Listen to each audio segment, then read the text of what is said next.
Ashamaa harka fuunee maatii kaasuu shoo akkam jirtanii fayyuma keessanii nuti nagaadha galata rabbii.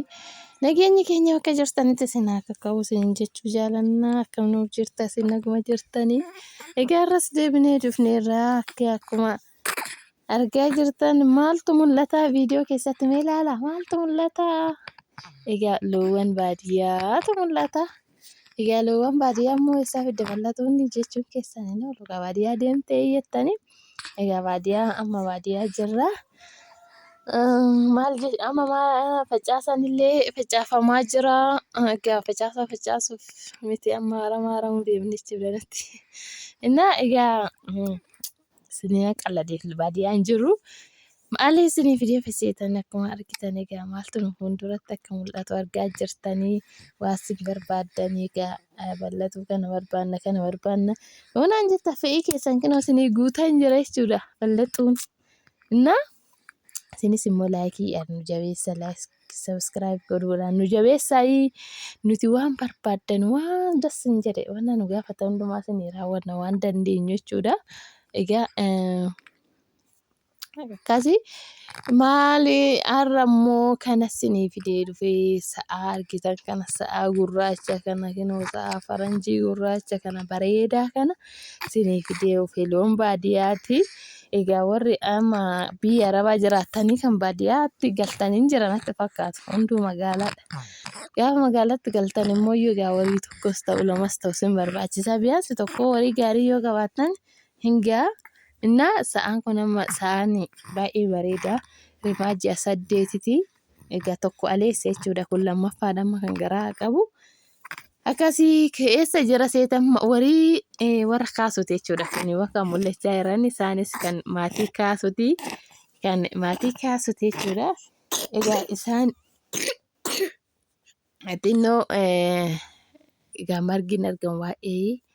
Lafti amma qamadii taa'aa garbuu ta'a waan ta'eef margi hin argamu kanatti qamadii fi garbuutu baddaadhe jedhee namni qotachaa jira waan ta'eef kanaaf egaa maatiin qannasuu barbaadaniiti rimaa ji'a 8tiin namni bitachuu barbaadan heeluu jechuu qofa isin barbaachisa. Maatii warra kaasuti. Egaa isaanis baay'ee tokko gaariidha baay'ee bareeda.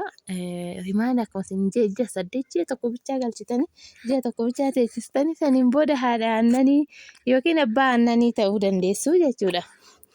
Innaa kanaafiyyuu waagaan isaatillee baay'ee rikkaasha waagaa yeroo baay'ee gatii isaa nutti dubbadhu hin himtuu jedhanii gatiin akkuma yeroo baay'ee irra deddeebi'ee dubbadhu.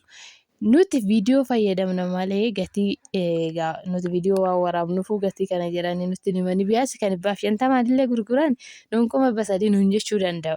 Bittuu yoo hatte nuti bittuu miti waan ta'aniif bittuu yoo hatte immoo egaa naalaali sii laalaa sunis hin jirti akka aadaa keenyatti jechuudha aadaa Oromootitti. Kanaafiyyuu namni waagaa kana yaamifa nama 200,000 isiniin jechuu danda'a garuu yookiin 150 bituu dandeessu 40 bituu dandeessu. Bittuun yoo hatte nutis immoo dhaga tokko cinaa jennee isiniif karakarraa jechuudha. Innaa kanaafiyyuu egaa namoonni bitachuu barbaadan jechuudha.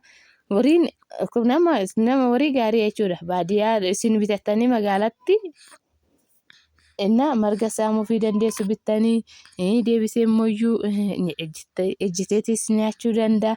Rakkoon qabu jechuudha. Warii baadiyyaatitu amma yoo warii magaalaa baadiyyaatti yoo gale xinnoo inni ulfaata bayyaala eeduu minamina irratti. Kun amma eedas hin beeka nyaatas hin beeka. Innaa kanaafiyyuu namni isin jedha warii ejjetee nyaatee kunoo manatti guddate amma nuti raada tokko ni qabna. Raaddi sun bahee deem beekuu manuma ejjetee akkuma haala ta'een asumatti ejjetee nyaata. Baay'ee eedan beeku jechuudha. Innaa kan akkasii sanis hin jira amma warii manatti alatti manumatti guddate baay'ee yoo gabba'e qilleensa illee baruu baachuu danda'a. Kun amma warii baadiyyaati. Egaa isin bitattanii magaalatti galfattanii yoo abdanis rakkoon qabu jechuudha. Innaa akkuma immoo magaalaallee ta'ee hin jira amma waldaan bakka tokkotti gurmaa'anii mana amantaa keessa margi bakka jiru kaambii minamina. Bakka hin jiraan mana barumsaa keessa minamina bitanii tiksanii hin jira jechuudha. Innaa kanaafiyyuu warroonni bitachuu barbaadan gatiin isaa baay'ee bareeda. Egaa bitaddaa aannan dhugaayii aannan israasaa as baasaa isin hin jira. Innaa kana fakkaata egaa baay'ee uddii miti waagaan isaa waagaan immoo yoo bitachuu barbaadan gara keessaatiin heloo jedhaayi. Subscribe like nu jabeessaa sin jaalannaa waan barbaadan immoo gara koomentiitiin nu barreessaa siniif hinnaa sinin jedha lakkoofsi keenyas akkuma beektan in argama yeroo baay'ee YouTube irratti maxxansina. Kanaafiyyuu egaa hello jechuu bichaa sin barbaachisa. Sin jaalannaa nagaa nuuf ta'i. Bye bye.